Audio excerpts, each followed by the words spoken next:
My daughter's college tuition took every penny I had. I skipped medication, missed meals, sold my wedding ring. Then I drove to surprise her for her birthday, and found her laughing with my sister in a new apartment. She paid for everything, my daughter said. You're just the excuse I used to get it. I didn't say a word. I just walked back to my car and opened the envelope that. I'm Ruth. I'm 54. I live in a trailer just outside Charleston, West Virginia. I work part-time at a hardware store and clean houses on weekends when I can find the energy. I don't go out. I don't have friends anymore. I live quiet. My life changed when my husband died from a heart attack 5 years ago. It broke something in me. But I kept going because of one person, my daughter, Mia. Mia was everything. I mean that. When my husband passed, she was just starting her junior year in high school. She changed overnight. Stopped smiling, got quieter. I didn't push. I figured we were both dealing with grief in our own way. I tried to be strong. I got a second job. I sold what I could. I didn't even think twice about it. When she got into a small liberal arts college in Asheville, North Carolina, I thought it was God's way of telling me not to give up. The acceptance letter came with tears. We cried together on the couch. She said, "I'll make you proud, Mom. I promise." I believed her. The tuition was brutal. Her financial aid helped, but it didn't come close to covering everything. She needed books, fees, housing. It was always something. I started selling things. I had a small box of gold jewelry from my mother and grandmother. Gone. I pawned our TV. Stopped buying groceries some weeks and just made do with toast or canned corn. I told me I was fine. Then my health started slipping. I'm diabetic. I need insulin. I started stretching it, taking less than I was supposed to. Told myself it was temporary. She'd thank me later. The last thing I sold was my wedding ring. It hurt.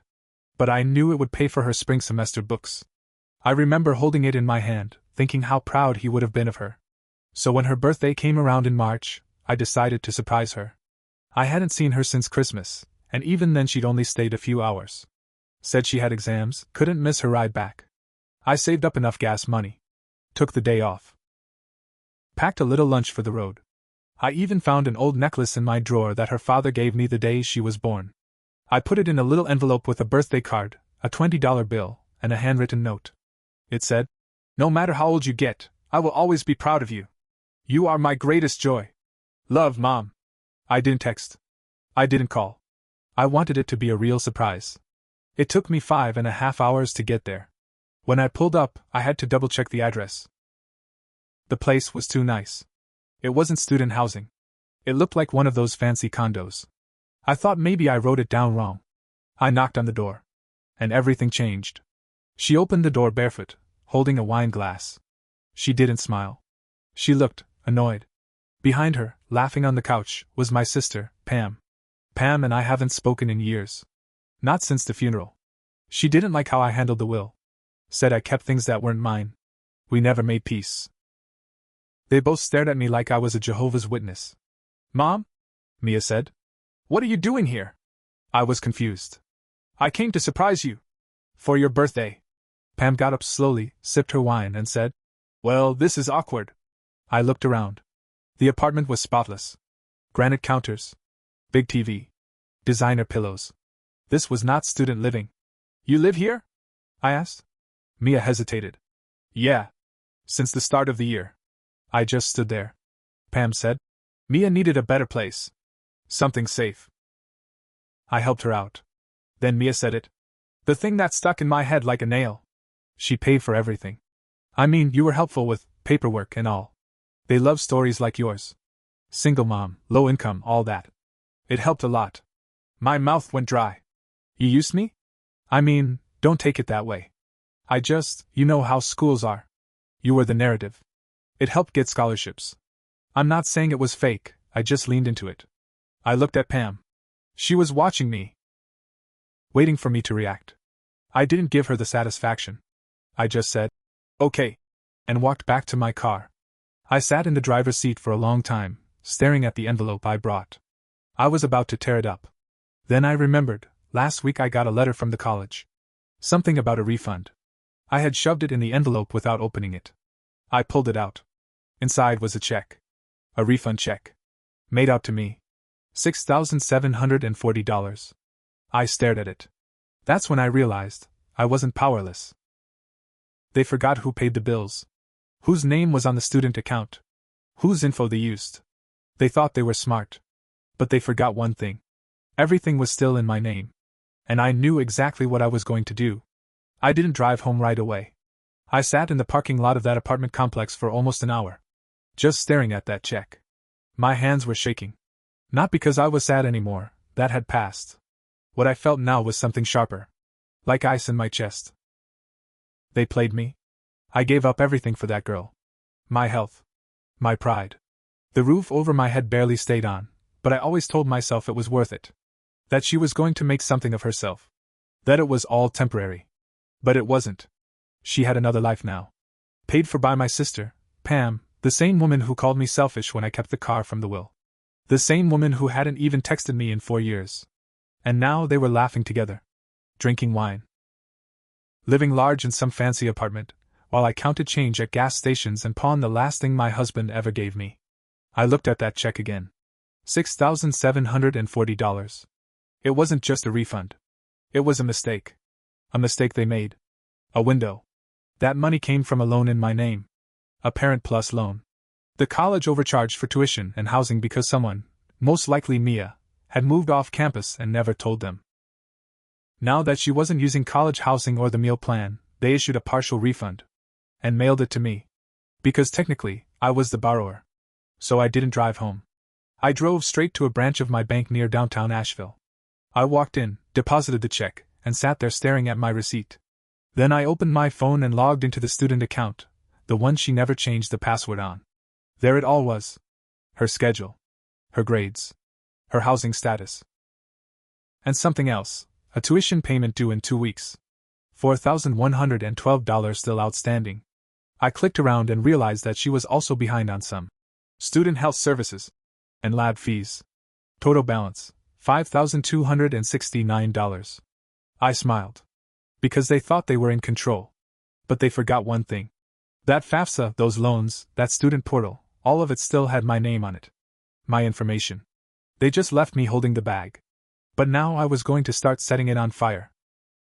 I drove back to Charleston the next morning. No calls from Mia. No texts. She probably thought I was embarrassed. That I'd crawl back into my hole and let her live her new life. Nope. First thing I did when I got home was pull out my old tax folders. I gathered every document I had used for FAFSA, W-2s, loan applications, tuition statements. Then I called the loan servicer and revoked all future disbursements. Told them I no longer consented to any additional borrowing in my name. They flagged it. Said it could take a few days to fully process. I said that was fine. Then I went back into the student portal and updated Mia's contact email to mine. Same with her phone number. She'd be locked out until she reset it, but that gave me time. And then I sent a formal request to the school's bursar's office. I explained that the student had misrepresented her living situation and financial arrangements. That she no longer lived in college housing, and that I, as the parent borrower, was requesting a full breakdown of funds used. Then I called the scholarship office. Left a message. A few hours later my phone rang. It was Mia. I didn't pick up. She called again. Then she texted. "What the hell are you doing? I can't get into my account." I didn't reply. 5 minutes later Pam called. I let it ring. Then she sent a message too. "Ruth, be reasonable. You're hurting Mia's future." I stared at that one for a long time. Then I sent just one reply. "You already did that. I'm just cleaning up the mess." Next day, I got an email from the school. They confirmed Mia's tuition refund had been processed in my name correctly, and they were pausing all future financial aid disbursements pending further review of her living situation. I didn't feel guilty. Not even for a second. They lied. They used me. Now they were going to see what it felt like to lose something they thought they'd already won. And that was only the start. I didn't hear from either of them for a few days after that. I figured they were scrambling, trying to figure out what to do. But I wasn't done. I had time, and I had proof. I printed every tuition invoice. Every email the school ever sent me. I built a little folder, one piece at a time. Then I filed a report with the Department of Education's Office of Inspector General. Why?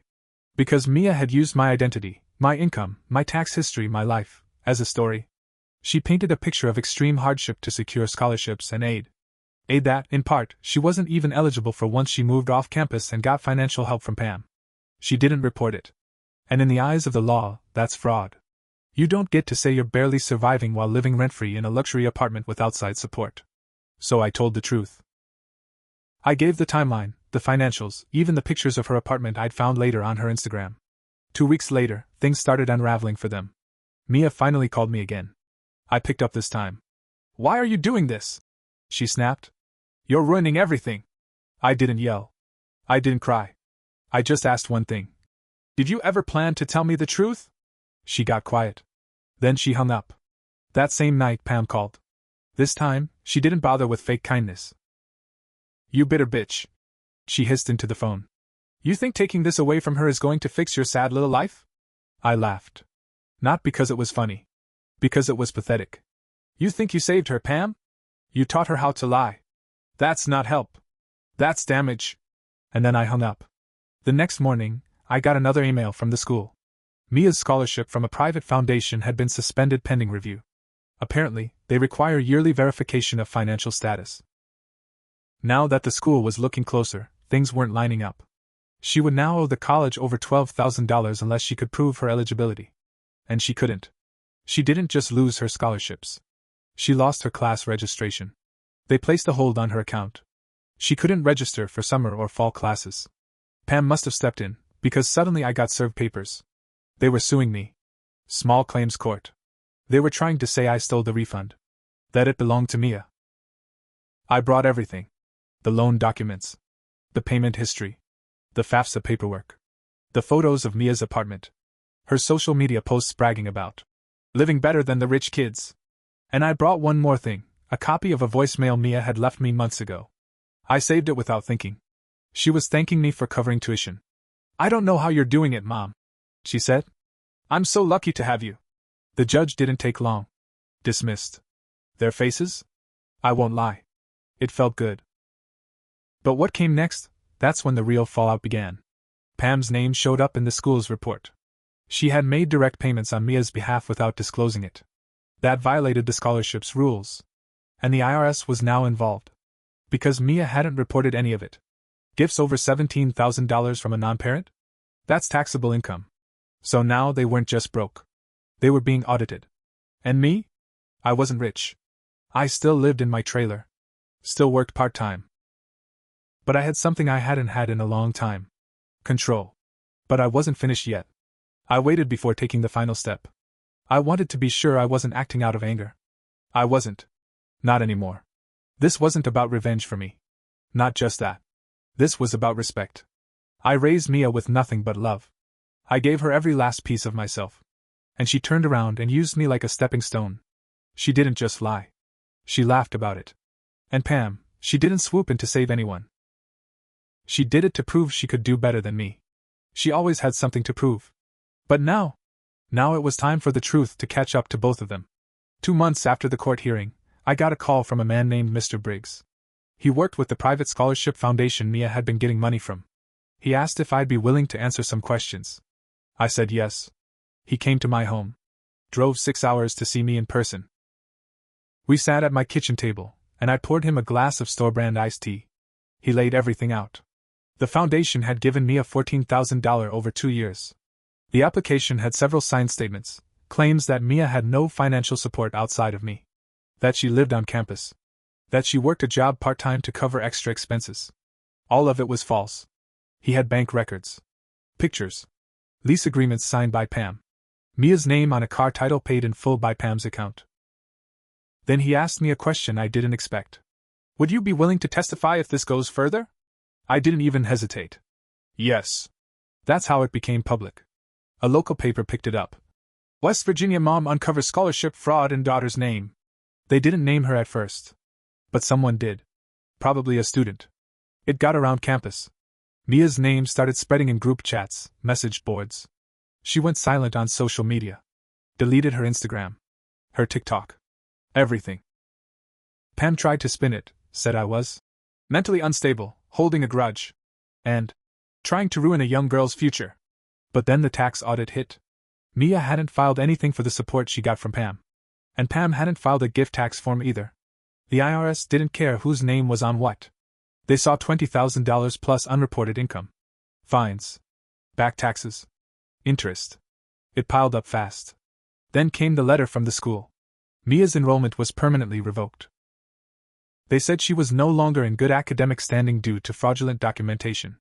Her transcript would be withheld until her outstanding balance, now up to $17,000, was paid in full. And her scholarship? They wanted the money back. All of it. Pam tried to lawyer up, but it didn't go well. Turns out, her name was on one of the apartment leases. And she'd submitted a notarized letter saying she was not providing financial support. In a previous loan application Mia used. Fraud. She was fined. Mia tried to enroll in another school, community college this time, but with a flagged financial aid profile and no access to her transcript, she couldn't even apply properly. Last I heard, she moved in with Pam. Back in her house. The fancy apartment was gone. The car? Repossessed. They were selling Pam's boat to cover legal fees. And me? I finally got my medical care back on track. Paid down 2 credit cards with the refund money. I got new tires for my car and bought a small used laptop from a pawn shop. Then I signed up for a bookkeeping course at the community college near me. Why? Because I'm good with numbers. I always was. I just never had time for myself before. Now I do. Mia reached out a month ago. She sent a letter. It said, "I hate you for what you did. But I know I deserved it. I don't know who I am anymore. I thought I was smarter than everyone. I'm not. I'm sorry. For real. I know that doesn't help now. But I am." I didn't write back. Not yet. Maybe one day I will. When I'm sure the apology is real. But for now, she can sit in the silence she created. And I'll sit in peace. For the first time in years, I'm not surviving. I'm living. There isn't really a next to this story. That was the full ending. But I can tell you what didn't happen. I didn't forgive her right away. I didn't rush to be the hero again. And I didn't forget what it felt like, standing outside that apartment, realizing my own daughter saw me as nothing more than a story she could sell.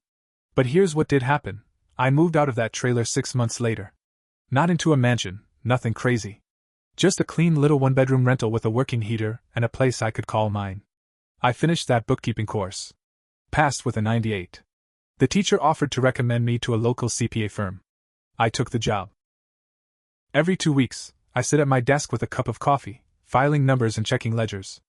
And every once in a while, I get a client who says something like, "You're too smart to be doing this kind of work."